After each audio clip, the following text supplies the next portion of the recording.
आइए जानते हैं अंशिका से आगे वो क्या करना चाहती हैं और ये उनका जो रिजल्ट आया है उसके लिए उन्होंने किस तरह से तैयारी की मेहनत। जी अंशिका, बहुत बहुत बधाई हो आपको। थैंक यू पहली बात तो। और मैंने सेल्फ स्टडी से बिना किसी ट्यूशन के खुद से पढ़ाई की है। और जब भी मुझे कोई अपनी स्टडीज़ में डाउट होता था तो मेरी टीचर्स मुझे हेल्प करती थी। घर पे मैं एक ही क्वेश्चन पे टाइम देती थी और अल्टीमेटली मेरे से वो क्वेश्चन बन जाता था। तो सेल्फ स्टडी की है, सारे नोट्स मैं खुद बनाती थी एनसीईआरटी को यूज़ करके, NCERT line by line read करके। और फिर जो भी एनसीईआरटी की बैक एक्सरसाइजेज होती थी, जो भी मैम एक्स्ट्रा क्वेश्चंस करवाती थी, वो प्रैक्टिस करती थी। 10वीं में आपका पसंदीदा सब्जेक्ट कौन सा है? साइंस ही था। साइंस में कितने मार्क्स आए? 96।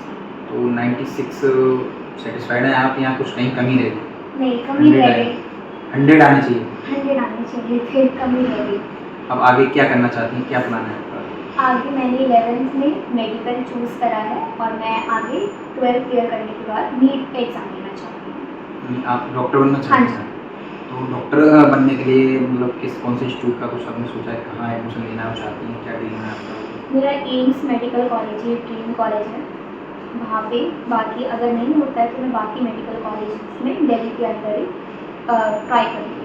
तो नीट के लिए कैसे आप कोचिंग लेंगी, सेल्फ स्टडी करेंगी, अभी क्या प्लान है, क्या सोचा?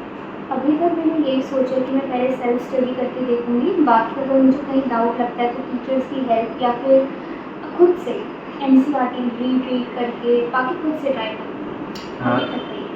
10वीं में जो आपका रिजल्ट है 98%, तो सेटिस्फाइड हैं आप? यहाँ 100% आना चाहिए था, कहीं कमी रही कुछ किसी सब्जेक्ट में? नहीं, कमी तो रह गई, लेकिन हाँ मैं सेटिस्फाइड हूँ। 98 में सेटिस्फाइड हूँ। मैंने कोशिश करी थी, लेकिन ठीक है, भगवान ने जितना दिया ठीक है, आगे ट्राई करूँगी। घर वालों का कैसे, मम्मी पापा कितना सहयोग मिला है इसमें पढ़ाई में, तैयारी करने में? घर पर कितने घंटे पढ़ाई करते हैं?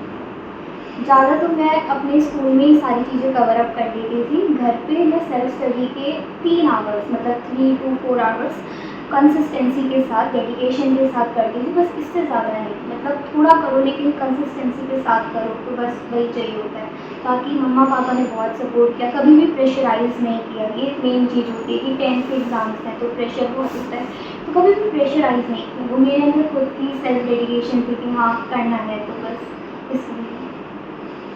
तो आपने डॉक्टर बनने का आपने प्लान किया है, तो कैसे आपको आइडिया है डॉक्टर बनना, क्यों चाहती हैं आप, कैसे? मैं डॉक्टर बनना इसलिए चाहती हूँ, पहला रीज़न ये है कि साइंस मेरा फेवरेट सब्जेक्ट है। मैं बिल्कुल भी बर्डन की तरह नहीं देखती, मुझे मज़ा आता है बायोलॉजी पढ़ने में।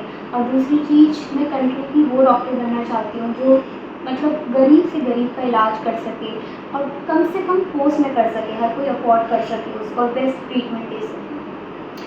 दिल्ली में आप रहती हैं, आप डॉक्टर भी बनना चाहती हैं। दिल्ली में जो हेल्थ सिस्टम है और गवर्नमेंट हॉस्पिटल सब जगह फ्री है, तो क्या आपको लगता है वो पर्याप्त है या और कुछ ज़्यादा होना चाहिए, कुछ कहीं कमी है? नहीं, कमी दिखती है और इंफ्रास्ट्रक्चर जो है इसका डेवलप होना चाहिए, क्योंकि लाइन पे लाइन लगी रहती हैं लेकिन लोगों को मेडिकल फैसिलिटीज़ प्रॉपर तरीके से नहीं मिल पाती। गवर्नमेंट ने बहुत इनिशिएटिव्स लिए हैं, बट आई थिंक कि अभी भी उनको और बेटर करने की ज़रूरत है, उनको और पॉलिसीज़ लाने की ज़रूरत है। आगे डॉक्टर बनना चाहती हैं और इसके लिए उन्होंने अपनी तैयारी कह दी कि आप अभी से शुरू हो जाएगी और 12वीं के लिए 11वीं से ही मेहनत करेंगी और नीट का एग्ज़ाम क्लियर करेंगे। इनका सपना है कि वो दिल्ली एम्स में एडमिशन लें। दिल्ली से राहुल।